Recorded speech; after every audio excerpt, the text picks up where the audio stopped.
Hello, everyone, and welcome to our second episode of the Listening World podcast. I'm really excited to be joined today by Michael Imas of the Beyond Skepticism podcast, which I know a lot of you probably have tuned into and listened to, and it's really excellent, excellent podcasting.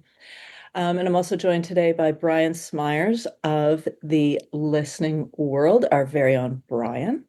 So we're going to talk all things listening with Michael and Brian, and I'm your host, Sara Joy. So let's start with Michael. I'd really like to know how how listening is for you. How do you perceive it or feel it, or what is listening to you? Hi, Sarah. I'm so happy to be here. Hi. So happy to see you. So happy to see you, Brian. Leo. What is listening? Gosh, usually when I do it, I don't notice it because I'm listening. So I'm listening to, if I listen to another person, I'm just there with them. So when I'm thinking, oh, am I listening? Am I not listening? Usually that's a sign that I'm not. But then after the fact, I can clearly remember, like when I really listen, I really care. I'm really just myself. Being curious about the other person. And so sometimes I don't listen, and I notice in the moment, or I notice later, and it's a different feeling. It's a it usually has an agenda if I don't listen. I'm there waiting for it to be over, or I'm there waiting to respond something really smart, or not. Um, but mostly it's a thing that when I do it, I don't really notice myself doing it.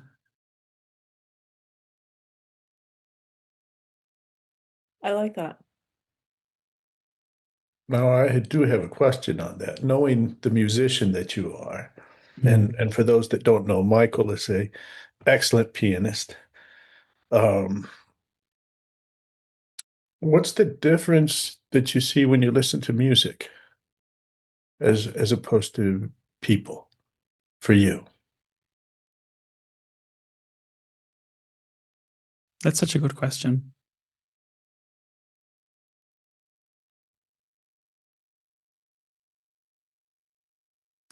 Well, so if I listen to music from other artists, um, it's funny that I don't listen to get it. Doesn't seem that there's something like a information flow where I listen to another person. What do they want to say? What do they want to ask or point to or share?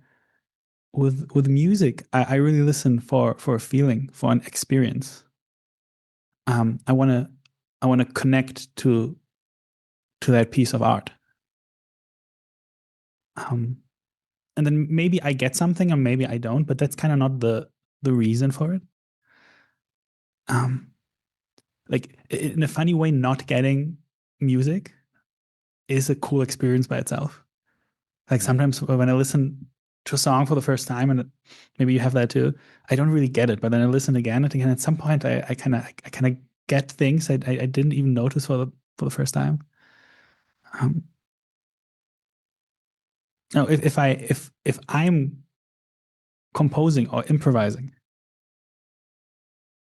it's um it's even different because I mean I can just play something on the piano that sounds kind of good or maybe sounds impressive or something like that, but it kind of lacks the soul. It lacks the realness.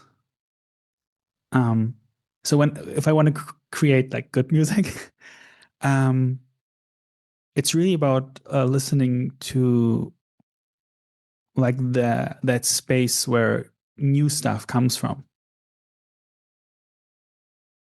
Um, it's a funny place because it's not a thing. It's like being present, waiting for something, knowing that it will come, but not knowing what it will be and when it will come and how it will come. But then when playing the piano, sometimes just like some weird note comes on and I'm going to play it and I don't even know where it leads me. And this, in a way, is very risky if my goal is not to make any mistakes, or because I kind of lose control. But if I just trust that space and I keep on listening, it always the next note comes and the next chord comes and the next idea comes, which is a beautiful thing to do. It's a beautiful state of flow that if I'm willing to kind of go there, it's just so rich. But I definitely not always am willing to go there. Sometimes I'm just scared that I play something just to that I know is safe, and it's okay. I don't think it's bad. I don't think it's a bad thing at all to play it safe. It's just really good to know that I don't have to.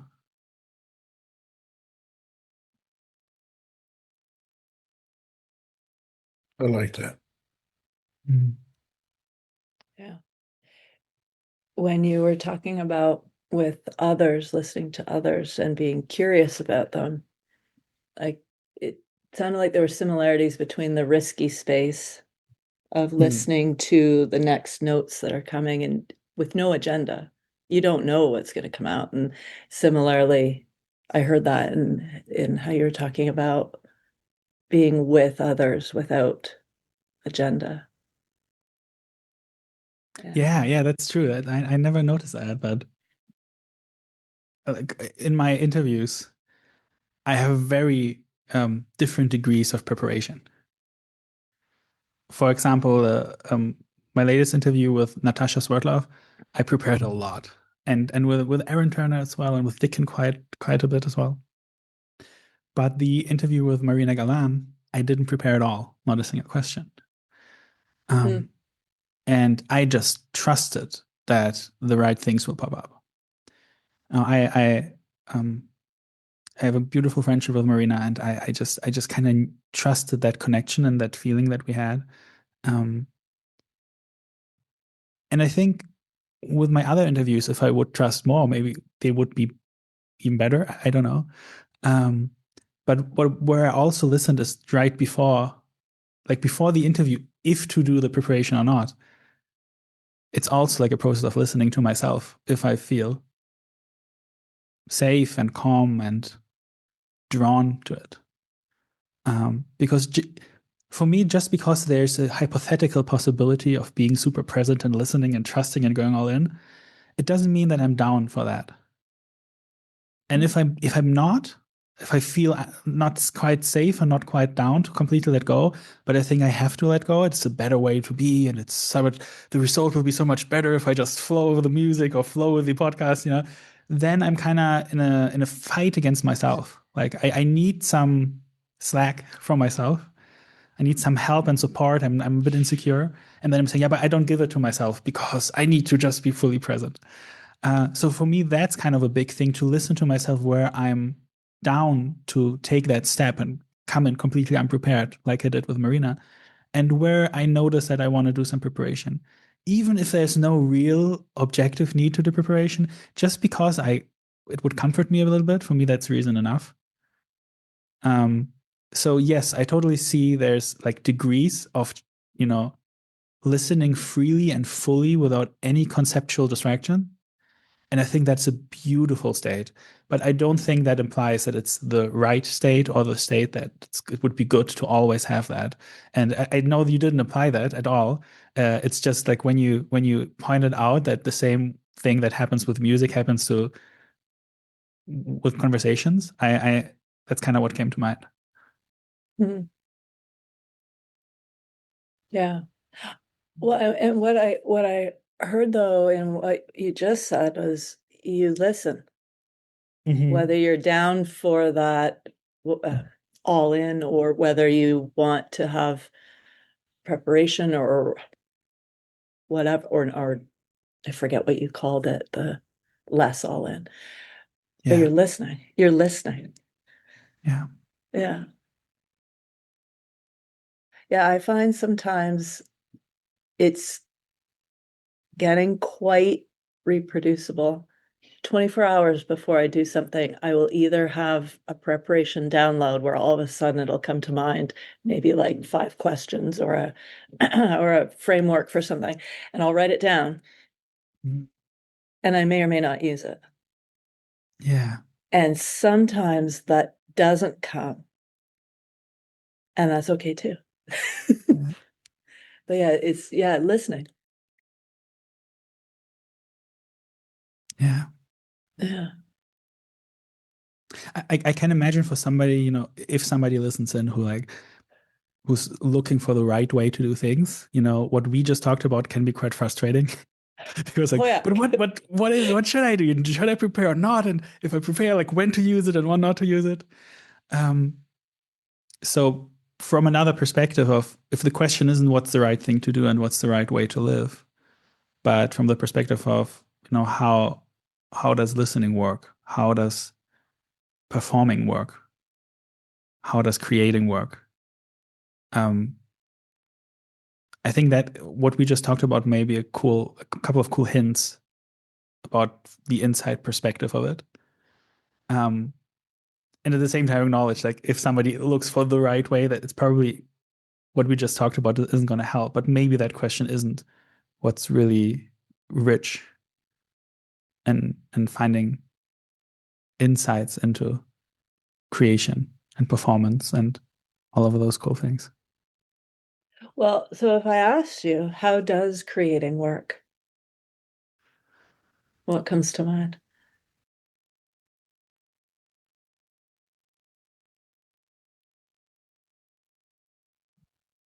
I don't know. Tell me more.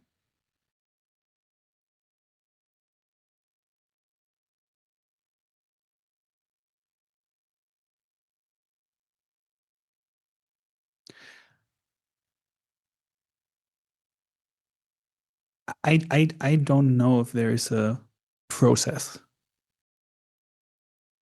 that seems reliable for me to creating, at least if you're talking about creating something good. Because if that's not a criteria, of course I could give some processes.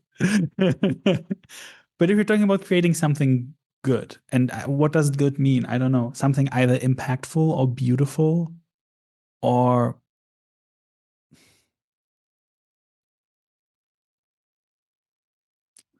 worthy. I don't know. That word sounds half right. Um, I find it subjective. yeah, definitely. Yeah. Well, and maybe that's a good definition of worthy, like worthy as in worthy to the criteria we have ourselves. Um, then I don't know a structure. Like, well, if I look back at not only the music or conversations, but of the really cool creations I had in my life, they happened so out of the blue. Um, like there was just this job at a really big tech company where I started to work in sales. And the way I kind of created that job for me is like not sending out like resumes or speaking to the right people or asking my friend group if anybody knows somebody. I just hung out, in the middle of the night at like 3:30 a.m. or something, watching TV, on the internet. And I watched this German version of Shark Tank. I don't know if you know Shark Tank. That series where they like pitching new business ideas to investors. And there was one kind of business idea about looking for salespeople in a way that's a bit unusual, and then being a recruiter. And then they pitched it, and I found it really interesting. And I just thought, hey, I could just say hi to them, and write them an email. And I wrote them, and they loved me. And like a couple of weeks later, I had the job. I only talked to one potential employer, and that was exactly the one, that was perfect. They paid really well, and they were really known and established. So I'm just thinking what would happen, if right before I started to watch that series, I would start being responsible, and say, enough TV for today. I'm going to do what's right for me, and I'm going to do the right process. What would happen? I don't know. So I'm very skeptical, about my own belief about what's the right and best way to create something. And at the same time,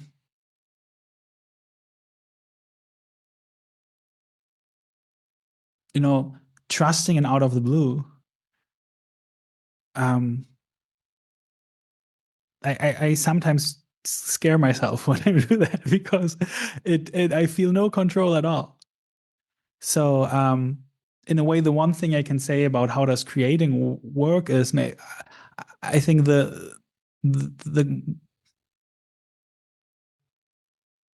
more comfortable I am in the unknown, um, the more I will let myself spend time in spaces where creation happens.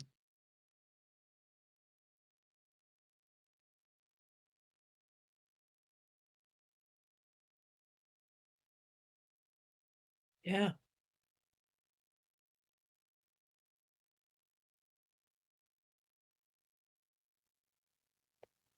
Yeah. Some words that I've heard from you since we started.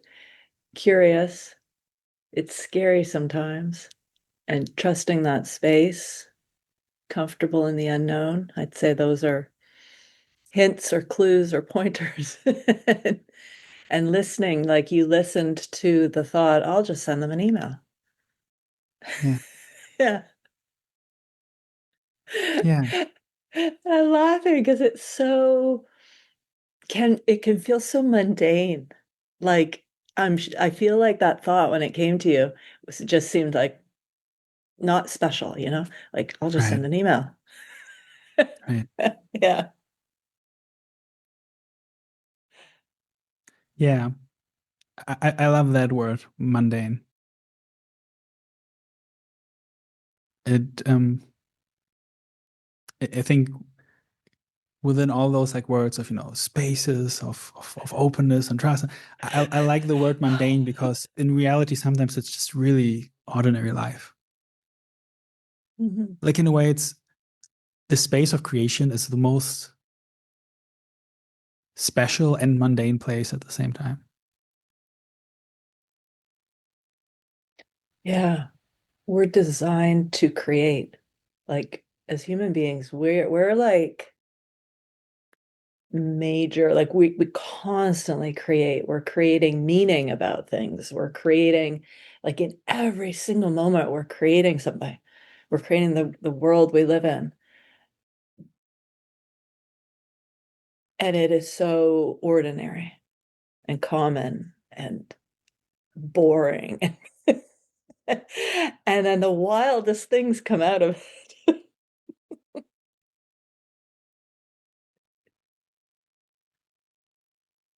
Yeah.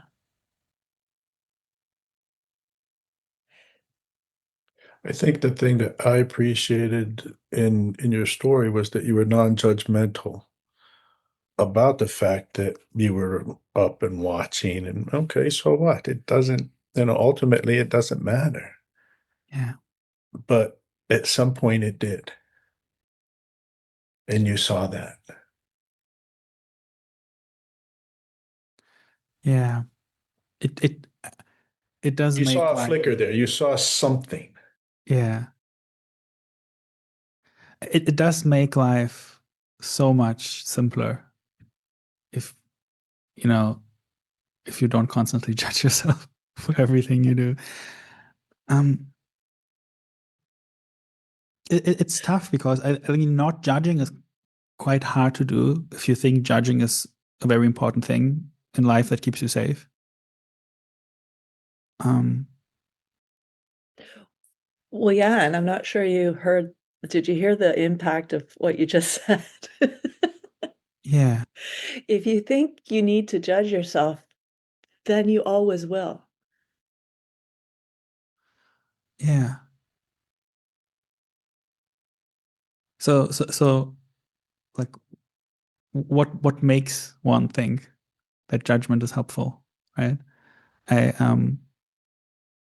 and I kind of think it may have a lot of connections to listening, and to the question, listening to what? Like what is trustworthy to listen to? Judgment with the need of getting control about anything in life. For the longest part of my life, that seemed trustworthy to me, or at least in comparison to all the other alternatives. So the question really that comes up for me is like, is what I did, hanging out, watching TV, enjoying myself, is that trustworthy? Is it just maybe complete accident or randomness that for me it worked out somehow, but it's not reliable? Is it reliable? Is it trustworthy? And for sure, I know the process of watching TV all night is not reliable. That in itself doesn't give reliability. Listening to my own intuition about what's up for me right now, that started to seem reliable. And whatever that will bring, if it's watching TV or playing on the piano or going out with friends or even writing resumes, it doesn't matter what it is.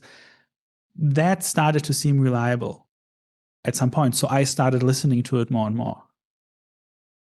I believe as long as we don't find that reliable, as long as we don't find listening to ourselves reliable and to our intuition, we won't start doing it.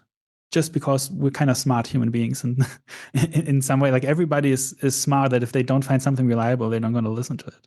But so the question, if it is or not, and it's kind of a philosophical one, right? Like, is it really reliable? I think exploring that question and coming out with an answer, a clear answer of, I think it is, or at least it's more than I thought. I think that will automatically make people, want to listen to themselves because it seems sound and safe to them. Maybe phrasing it like that, I think listening is kind of a bad strategy. but when listening happens out of an insight, it's the best thing that can happen. I find life goes a lot better when I listen, say, to that insight than the internal noise in my head. Right? When I let that moment of clarity come through and it rings the bell. And it's like, oh, yeah, and move forward rather than the back and forth of should I, shouldn't I? Is this going to work? Is that not going to work?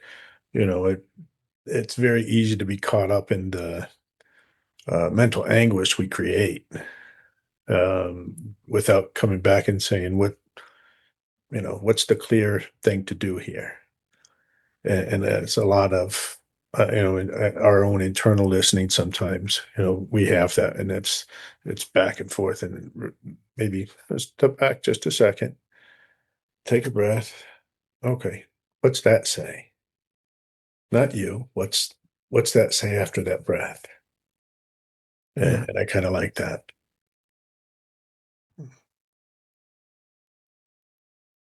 Yeah, it's beautiful. I think possibly, so what's coming to mind for me when you talk about reliable is things in certain situations, say in one's past, in the moment, they would have been wisdom to handle whatever was alive in that person's life in that moment. And so they were listening to the flow, to themselves, to handle whatever was coming. But then it's like you keep listening to that same tune over and over and over again because it worked the one time. And you stop listening to the fresh bubbling up for the current moment. And so it's getting to know, it wasn't the strategy. Like you said, it wasn't the sitting and watching TV at 3 a.m. It was in that moment, but it's not in every moment. It's what's reliable is that fresh bubbling up, the fresh water. I have a picture of water from a spring. It's like you want the fresh stuff, not the stuff that's been sitting around that bubbled out 10 years ago. Yeah, and it's we get stuck on it because the old stuff was reliable at one point. Yeah. Yeah. and we just Yeah, stop. Yeah. that's beautiful. I completely agree. Um, sometimes it's so tricky, to differentiate um, between the form and the formless in a way. The specific way that something was once reliable and the flow of fresh water. Like, and I would say you just said that, and that's reliable. The freshness is reliable, and I personally agree that it's reliable. And I still think that's probably one of the richest question one can ask themselves. Like, is it really? Oh, Like, yeah. is it really reliable? For those who don't believe it is, to maybe see um, that they find reasons to change their mind. And for those who actually do believe that it's reliable, to maybe find even more solidity in that view. Because I, for certain, can say I rely on it many times in my life, but I don't always rely on it, and I think that's fine.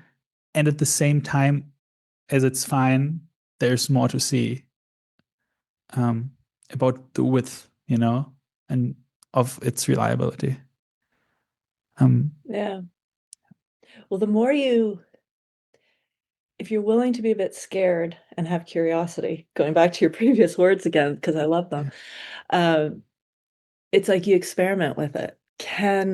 Asking that question, can I rely on this? Well, yeah, let's find out. Let's test it. yeah, And, you know, there's feeling that goes with it, and it takes some getting used to. yeah. Yeah. I mean, I personally felt a lot and still sometimes feel like I'm horribly irresponsible. It came to a point where kind of the feeling of irresponsibility kind of felt like something cool has happened. Like if I feel like that means I'm on the right track. Um, because I'm feeling kind of irresponsible based on memories of how I thought that the world used to work and kind of the most efficient way forward for my own happiness and success was. Yeah. And so if like myself from 10 years ago, and I looked at how now I, move through life and navigate through it and make decisions, I think my former self would say, "What are you doing? Are you stupid? Like you're like maybe the worst for now, but every moment your life could break apart. Like just um and I get that because from my perspective that I had 10 years ago, that's just all true. But then also what's true is that 10 years ago I was really unhappy in many, many ways and really tense a lot of the times and really heady and really insecure and didn't notice that I was insecure. I just thought that's how it is. Um, yeah. Yeah.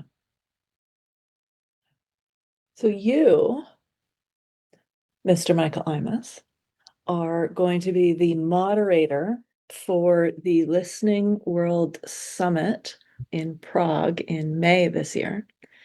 Um, what can you tell us about that? Well, I can tell you that I'm personally extremely excited. You know, that I'm personally really excited sitting with some wonderfully wise and kind and loving people. Um, and I will have the opportunity to ask a lot of questions and listen to what those people say and listen what comes up to me for some clarifying questions or even maybe some critical questions, but mainly questions that I feel many people in the audience will have. So I'm really excited about, if one of the um, panel guests will share something that sounds beautiful, but in a way I'm asking myself, how is this practically applicable? What can people do with that? I'm really looking forward to ask those kinds of questions um, because I feel, especially to people who are new to the Listening World Summit, new to this kind of understanding of the world and of experience and of this way of living. Lots of what people talk about sounds very strange at the start. And I would like to acknowledge that. I would like to acknowledge that it sounds new and strange, and it's a bit maybe orienting, that you kind of out of balance when you're like, what does it even mean? What does it even imply? And I would really love for everybody who's either at the conference or the summit or who kind of tunes in online to be able to listen to the panel speakers. And if they say something that's not quite clear or that has a lot of follow-up questions, and they ask themselves, oh, what about that? I would love to be able, and I hope I will be able, to recognize that and to voice those questions that people have listening in, so that they can feel heard in that sense. And then they have the opportunity to hear the speakers respond to that question. Yeah. So maybe basically that's very simple, and that's what every moderator does in any show. That might be true, but that's certainly what excites me about it personally. Yeah, that it is exciting. It's very rich in how you talk about it with what will emerge from the panels and the speakers and the whole program. I'm just now wondering if we can have a microphone set up for the audience to come and ask questions. Yeah. And see what is landing or not for people in real time. I have no idea. I think that would be lovely, I think. Yeah. I think that might be lovely too. That could be a lot of fun. Yeah.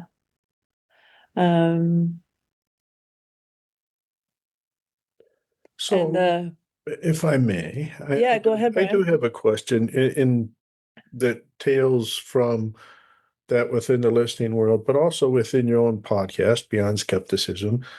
I'm wondering, as I've watched each episode, thank you very much. I've enjoyed them Thank immensely. you. But I was kind of curious what you've really enjoyed most from your listening to others in this endeavor that you've taken, right? What is that? What have you enjoyed most?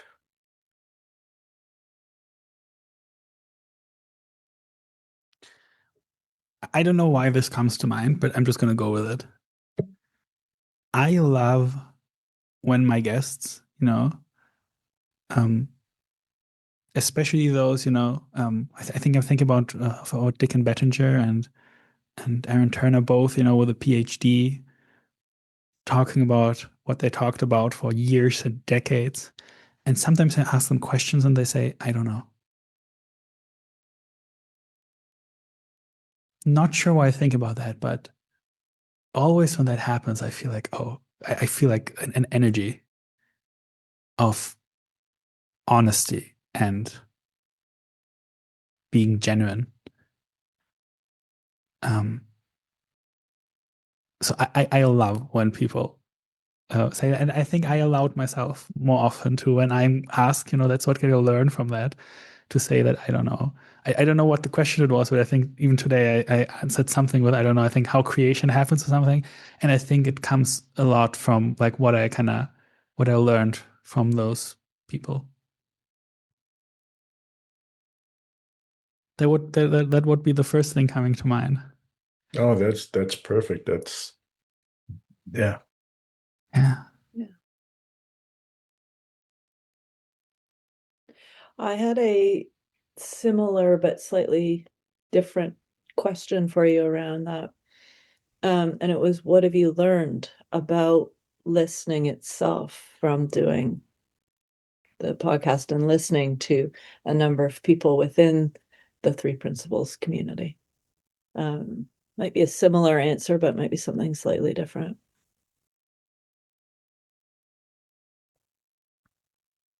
Good question as well.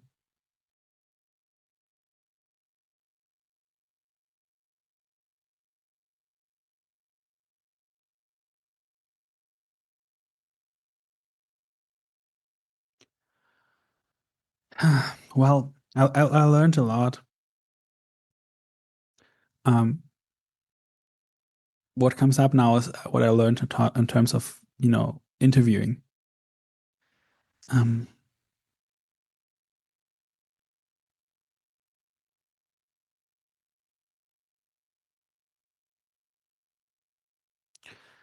um, Especially in the beginning, the first couple of episodes. I'm thinking about the second one with Dick and Bettinger right now. I I really didn't have in the back of my mind um, how people might perceive my questions, um, and the topics that I kind of directed also with those questions. Um, that have never heard about the 3P understanding. Um, Even those who had, like I was kind of very in my own perspective, and I was very lucky to have kind of Dickon with me. And if you want to rewatch like the second question or so that and the third I'm giving him is that he says something like I'm asking him something that is a little bit specific and maybe weird and maybe not in the right place, and he said something like, oh, I think to answer that, I have to kind of get back to there and I have to explain this and I will get back to you there. So he kind of lovingly assisted me so much without without criticizing me, just with kind of helping out, directing and organizing the order of information that he talked about and the stories that he shared. Mm. Um, and I'm so grateful to have had that help from my guests, and especially my first guests like Michael and Dickon. They are beautiful, wonderful speakers, and they for me it was all new and I was nervous and I didn't have that experience. So both helped me out a lot in that regard. And then with time I got better with that. And so this is kind of what I learned rewatching myself and rewatching my guests and the episodes. I have a very different approach to kind of designing episodes and designing questions right now. So in the last episode with Natasha, I think my first question was something like, there are so many approaches of like mental health and philosophy of mind. Why would anybody be interested in the three principles? Mm. And I think that's a question that is more attractive to the general public. To even understand why should I even give any attention to this if there are so many other approaches that I could give my attention to. Um, so yeah, and understanding that not everybody is kind of curious about the same things I am curious about. Not everybody has the same kind of background information and context out of which those questions that I have make sense, but maybe for them it doesn't because they don't have the context. Um, but at the same time, having a balance of um, also trusting my intuitions with questions because because many people might have the same ones, but they don't ask them or think they're stupid or think that's too complicated or too intellectual or misses the point. So it's a balance of kind of those two things, like really getting in the perspective of my viewership and at the same time trusting myself and my intuition. That's what I learned lots about in the last 1.5 years. Cool. I'm curious if you're aware of, you might not know. I'm laughing. I'm putting answers to what I think you're gonna know. uh, in the interview or even in music or in the process of listening or the do you hear I'll maybe say what I'm so for me, I've noticed that I feel listening. I will feel an aliveness in the air between me and the other person, or in music, I'll see a flow of aliveness or energy. And I've realized I don't necessarily hear when I'm listening, I feel. And I'm curious for you if it's if you're aware of, to me, it feels like I'm surfing waves. Mm. And yeah. So I am curious for you how you might describe the act of listening. Well, to the questions, if I even experience it, yes and Yeah, no. you might go, oh, I don't know, that's weird to me.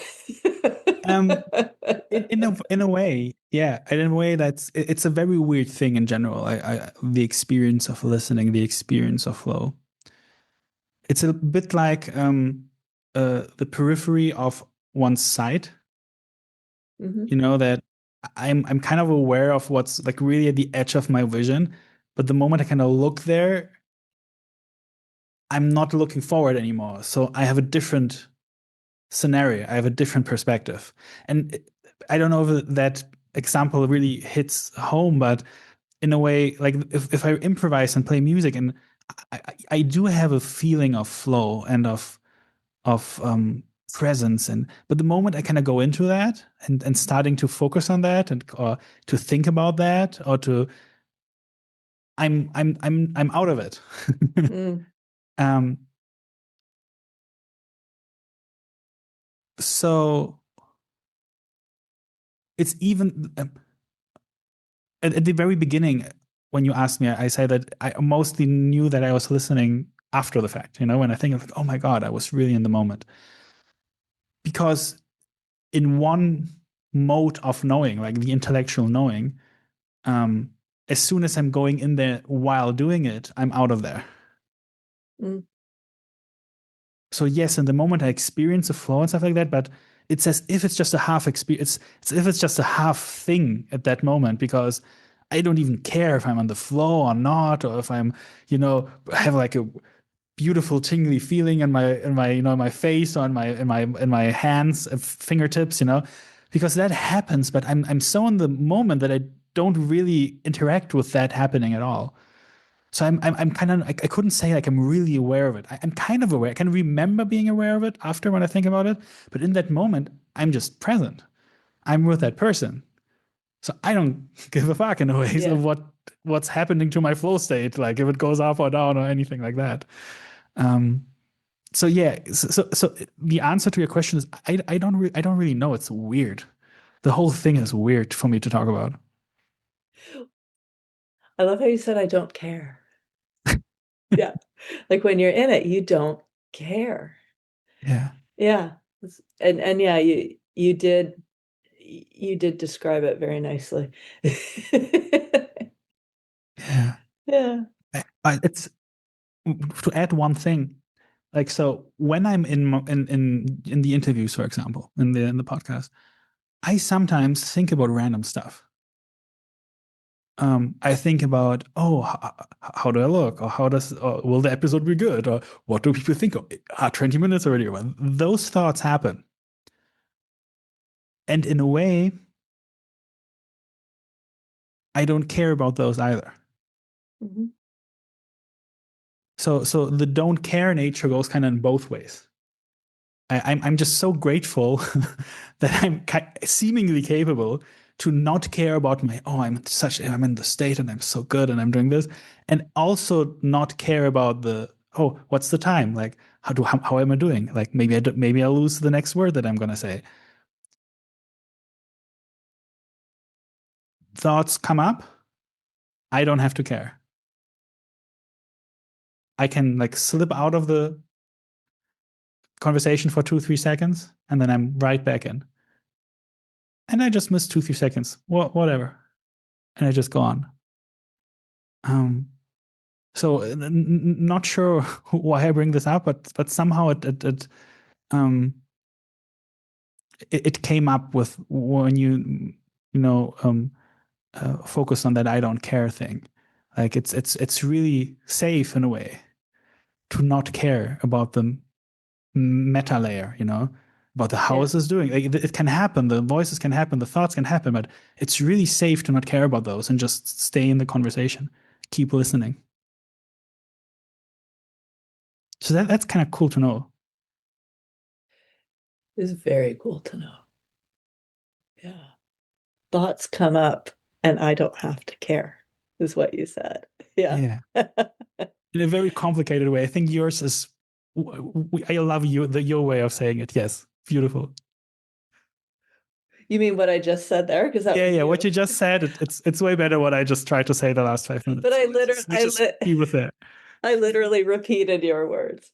But the best part was keep listening. Mm. As you keep listening, you then at some point that spark, whatever it is, all hits us. If we don't listen, we're never going to hear it. It never tunes itself in. But when we listen and we just continue, and that's what I heard you saying, until you feel that, until you, oh, I know the next question to ask. It's interesting that whole keep listening somehow lets that spark come out. Well, I definitely know for me that it's safe, just because of the fact that I notice myself doing it like that. So it seems reliable to me. It's kind of back to the question of reliability. Like keep listening seems reliable to me. I think people will struggling to do that if it doesn't seem reliable to them. But it's such a cool question to find out. Is it reliable to just keep on listening, to stay in that feeling? Because if yes, that would be so awesome and would solve so many problems. So if it feels like it's worth the investigation. It's worth the experiment. To try out. Mm-hmm. Yeah. And I've often experienced where I want to do an experiment like that in my life, kind of, okay, for the next month or week, I'm gonna look at, is it reliable? I'm gonna test it out. And that can look and feel very scary, because if you've been living your life thinking that a certain way is safe and it's going to keep you not bankrupt, not homeless, not exploding your life, Yeah. but then going a completely different way is going to look like I could be homeless and dead. Yes. Or a variation thereof. And for me, I got to a point where I just couldn't do it anymore. I was burnt out, and I I was willing to explode my life. But I also, what I was listening to, the quiet voice, the inkling was, you know, that bad thing isn't going to happen. It is reliable, that. And so it's trusting, or getting to a point where you can trust that quietness. But yeah, I understand it can feel very unsafe. I still honestly have that thought sometimes. I'm going to be homeless and dead in a month. and I have it way more rarely, like way more rarely. But funny enough, I wouldn't have a problem with having it more often because it just doesn't bother me anymore. Yeah.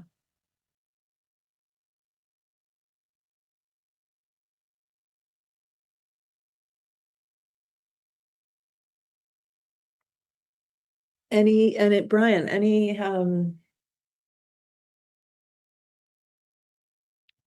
I'm very much looking forward to seeing you in May and watching you ask inquisitive questions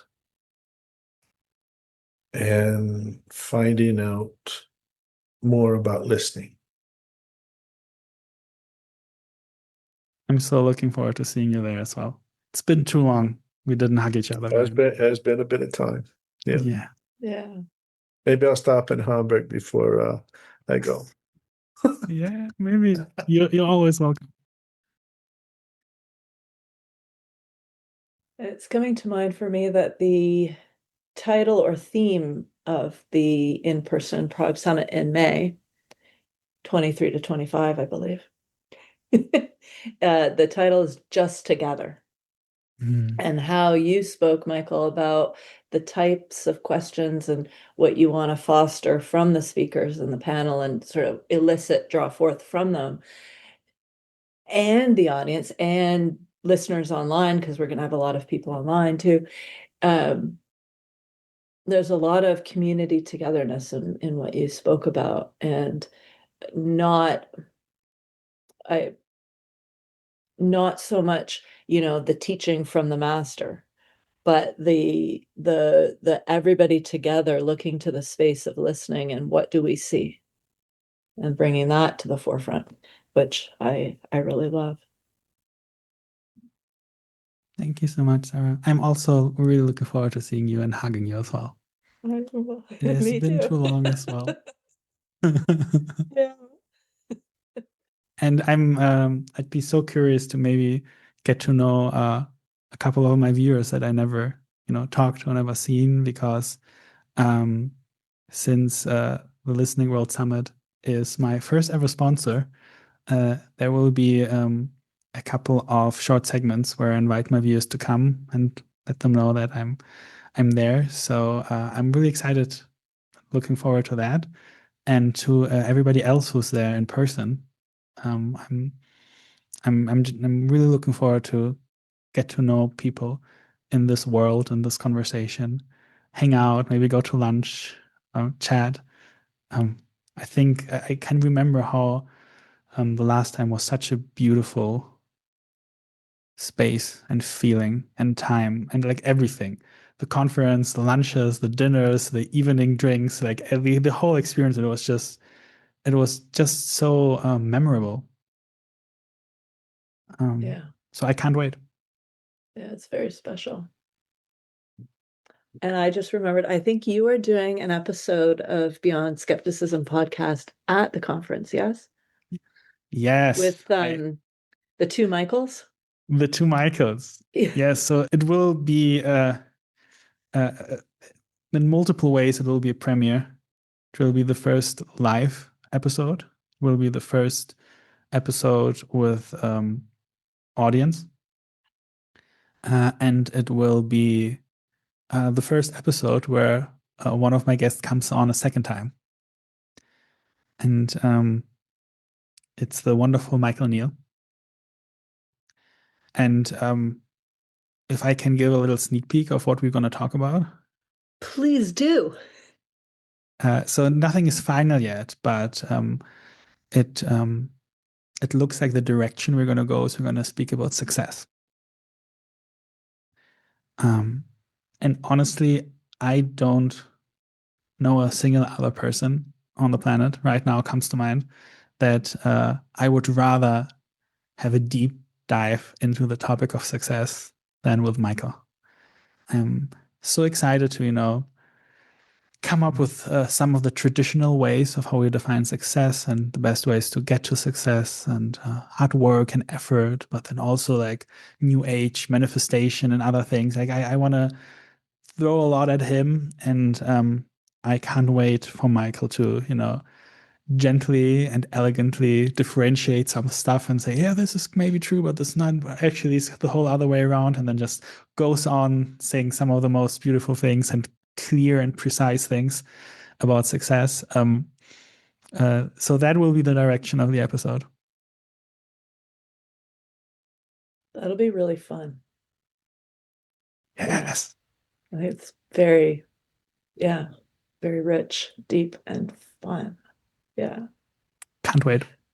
There's so many reasons for people to join us in Prague and to come live. Yeah. I know, I'm laughing. It sounds like a little canned commercial. There's so many reasons to come live. But as we talk about it, I'm like, oh my gosh, this is going to be so good. Yeah. Yeah. Mm.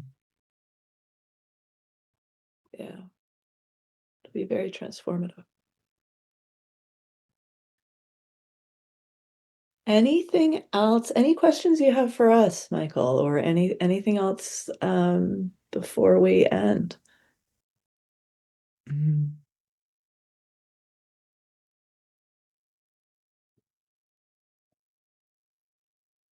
can you maybe give some sneak peeks of your next podcast guests? Can we have? Is there anything we can already know? Hmm. Well, sneak peeks would be we don't know yet who our next podcast guest is going to be. Mhm. We would like to have some of the speakers from the summit come on to speak about their listening in various ways and the ways they're expressing it in the world and their projects. In the longer term, I have a vision for speaking with people from all different perspectives on listening and deep Mm. listening, and people, maybe new voices in the principles community, maybe voices from outside the principles community who know a thing or two about listening. Mhm. So there's a lot of alive direction that I can feel. It's like forming out, but not yet solidified. Mm. Yeah. Amazing.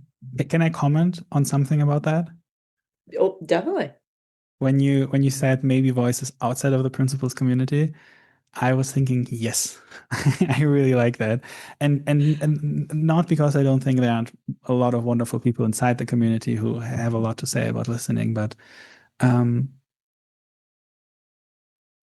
like true listening doesn't really differentiate, right, from who's inside of the principles, who's outside of the principles. Um, and that doesn't mean, of course, you want guests who could have an impact and who have a really good conversation with. That's obvious, but um, I really like the thought and feeling of, hey, let's just talk, let's see, and then and if people share something that you don't agree with or you're confused about it, you can just ask them, and you think um, listeners inside the community, they are smart and wonderful enough to differentiate. If somebody comes on a show and says something that they're not vibing with, they can say that's not for me. So I think there's no need for us as podcasters to kind of make it safe for people in the community to listen to or something like that. I think that's a bit crazy. And so I really love when you said that you're open to have all kinds of people, and I really hope to have some people outside of the community joining as well, and even maybe have a dialogue between, and a little bit of like a shared exploration or something like that. So yeah, I can't wait to see who you'll have on the show. Yeah. I can't wait either. Yeah, and partly because I don't know, which is I love. But yeah, as you talk, it came to mind. There's a guy, um, I can't think of his name just now. It might be Pete Jenkinson, but I might be getting that wrong. So there's a guy who has been traveling across Canada. He's a retired social worker, and he Mm, calls it simply listening. mm, And he shows up in public spaces and listens. And I would love to have him on, talk to him. And there's various people I come across who I would love their perspective. And I'm not sure if I could find somebody who thought listening was a bad idea, like the opposite, like bring on the devil's advocate and speak to the people who say, no, listening is a bad thing, and here's why. Which, that would be highly interesting. Yeah. I'm not sure if you'll have a pleasant conversation, but it might be really interesting. We could have a big fight and it would be But he wouldn't be or she wouldn't be listening. well, we could see what comes of that. That could be very interesting. Uh, Yeah, it doesn't have to be one particular thing in my mind. mm. Yeah. All right. Any last words, Brian? No, no last words. I've very much enjoyed the conversation. I thank you very kindly for your time, sir. Sarah, as always, love seeing you. Very happy to see where this goes for next month, since we don't know who will show up. But we will be here. Yeah. Thank you, both of you, so much. I really enjoyed this. Thank you very much, Michael, for your wisdom and insights and everything. And I'm just looking, I loved thoughts come up and I don't have to care. And I might leave everybody with that, because I think if that was something people knew, it'd be life-changing for many. Yeah. So thank you everyone for joining us for the second episode of the Listening World podcast, and we will see you next time with whoever we happen to be listening with. Bye for now.